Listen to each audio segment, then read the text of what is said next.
this video, we're going to be talking about how to recover WhatsApp without an old phone number. So the first thing you want to do is install your WhatsApp on your new device or number and open WhatsApp and enter your new phone number and verify it with your OTP code.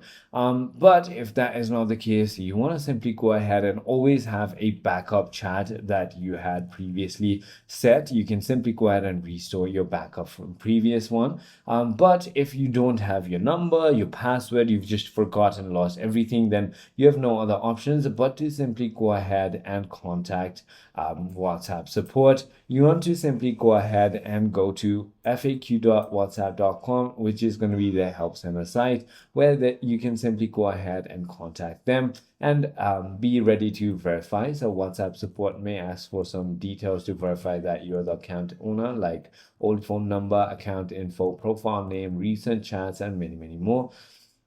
Once you've done that, your account should be recovered.